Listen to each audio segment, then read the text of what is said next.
You are watching Grace Television.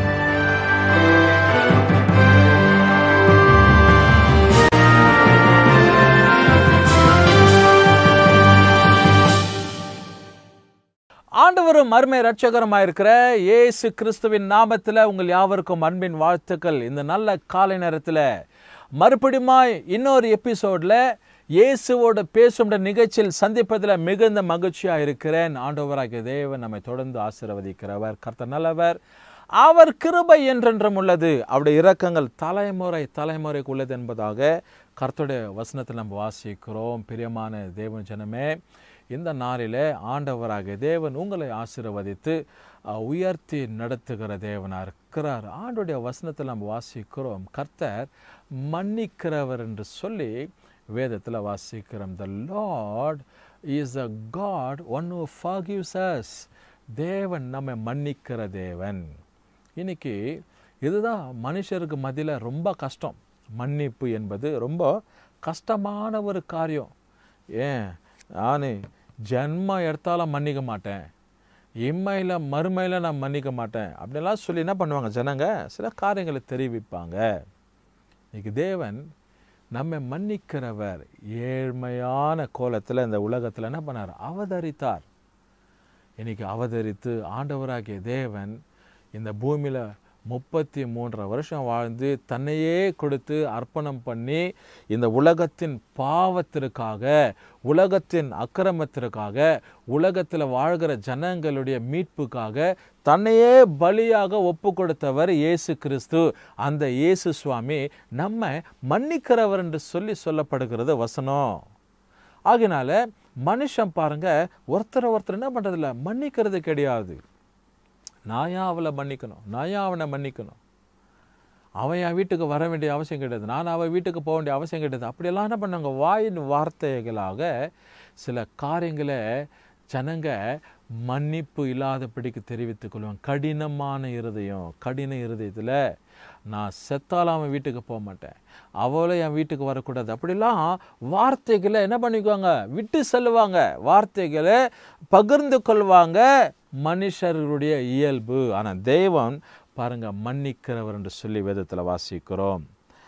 வசனத்தில் வாசிக்கிறோம். எரேமியாவின் புத்தகம் 33 அதிகாரம், the book of Jeremiah chapter 33 verses 7 and 8 says like this. உங்களுக்காக நான் வாசிக்கிறேன் பாருங்க.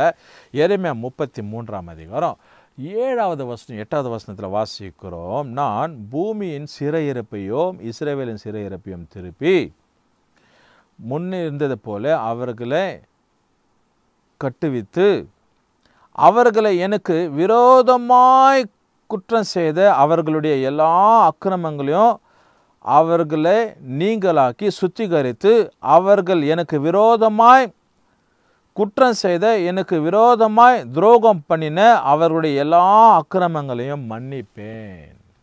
இதை தவிர வேற என்னங்க வேணும்?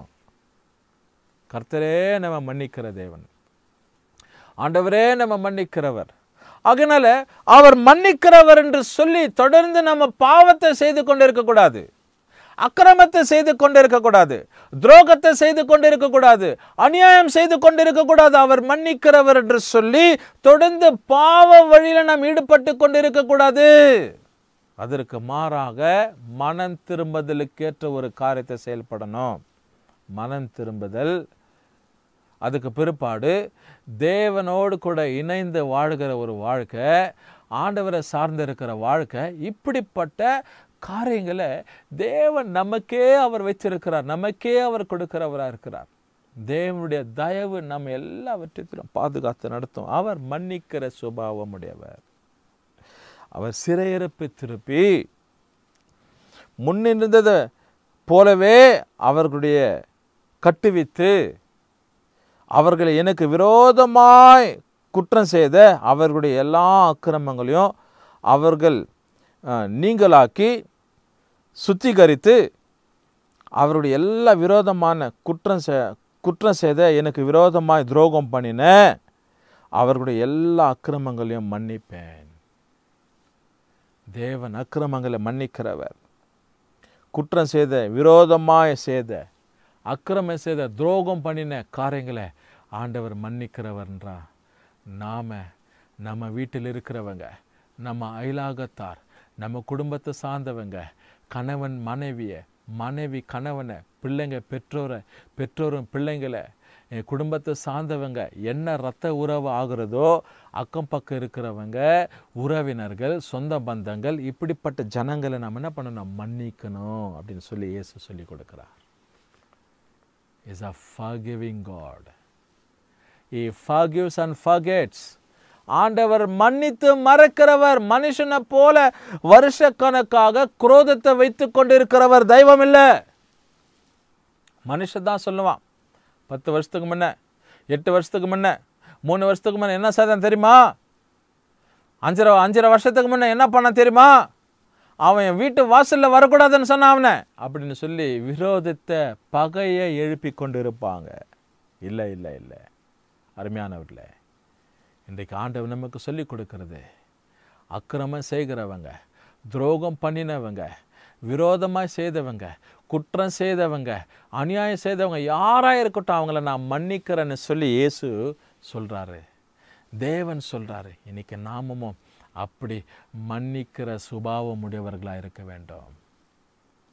நாம கூட மன்னிக்கிற மனப்பான்மை உள்ளவர்களாக இருக்க வேண்டும். அப்படிப்பட்ட எண்ணம் உடையவர்களாக, அப்படிப்பட்ட சிந்தை உடையவர்களாக, அப்படிப்பட்ட சுபாவம் உடையவர்களாக இருக்கும்போது தேவன் நம்முடைய காரியங்களை மன்னிக்கிறவர். தெரிந்தும் தெரியாமல், அறிந்தும் அறியாமல் செயல்பட்ட எத்தனையோ காரியம் இருக்குதுல்ல, எத்தனை விரோதமாக செயல்பட்டிருக்கோம்ல, ஏசப்பா மன்னிக்கிறவர், அவர் மன்னிக்கிறவர். நாம ஏன் மன்னிக்கக்கூடாது? நாம ஏன் மற்றவங்களை மன்னிக்கக்கூடாது? இன்னும் பகையை, இன்னும் கசப்பை, இன்னும் விரோதத்தை, இன்னும் வைராக்கியத்தை வைத்து நம்ம படுத்து தூங்கி எழும்புகிறோம், இன்னும் சாப்பிடுகிறோம், இன்னும் காரியங்களை வாய்க்க பண்ணுறோம், உடுத்துறோம், போகிறோம் வரோம். ஆண்டவர் சொல்கிறாரு, நீ உன்னுடைய நண்பன்கிட்ட, உன்னுடைய சகோதரன்கிட்ட நீ போயிட்டு அறிக்கை செய்துட்டு வந்து காணிக்கையே சமூகத்துக்கு கொண்டு வா. பகை, கசப்பு, விரோதம் இதரிலேயே மன்னிப்பு இல்லாதபடிக்கு ஆண்டுடைய பந்தியில் ஈடுபடுறோம். எனக்கு அருமையானவர்களே, இன்னைக்கு கர்த்தர் எல்லாவற்றையும் நமக்கு கற்றுக் கொடுக்கிறவர், கர்த்தர் எல்லாவற்றையும் சரி பார்க்கிறவர், அவர் மன்னிக்கிற தெய்வம். இந்த காலை நேரத்தில் உங்கள் குடும்பத்தில் இப்படி போல் ஏதாவது சின்ன சின்ன குழப்பம், சின்ன சின்ன விரிசல்கள், சின்ன சின்ன பிரச்சனை, சாத்தான் கொண்டு வந்த சின்ன ஒரு விதையை விதைச்சிட்டு இருப்பான், அது பெரிதாக வளர்ந்துருக்கும். அப்படிப்பட்ட இருக்கிற சுபாவங்களை கர்த்தருடைய சமூகத்தில் மாற்றிக்கொள்வோம். ஆண்டவர் நமக்கு உதவி செய்வார். கண்களை மூடி ஆண்டவர் நோக்கி பார்ப்போம். நல்ல பிதாவே, உண்மை நாங்கள் துதிக்கிறோம்ப்பா. எரேமியா 33 7 8 வசனத்தில் ஆண்டவரே பல நன்மையான காரியங்கள் எங்களுக்கு கற்றுக் கொடுத்து இருக்கிறீங்கப்பா. ஏசப்பா, ஆண்டவராகிய தேவனே, நீர் மன்னிக்கிற சுபாவம் உடையவர். அப்படி எங்களையும் மன்னிக்கக்கூடிய ஆண்டவரே விரோதங்கள், கசப்புங்க, நெருக்கம், பிரச்சனைங்க, போராட்டங்கள் எல்லாவற்றத்துக்கும் கர்த்தர் நீர் தப்புவிக்க வல்லவராக இருக்கிறீங்க. தொடர்ந்து ஆசீர்வதியம்ப்பா. இயேசு கிறிஸ்துவின் நாமத்தில் ஜெபிக்கிறோம் நல்ல பிதாவே, ஆமென். கர்த்தர் நம்மை ஆசீர்வதிப்பார்.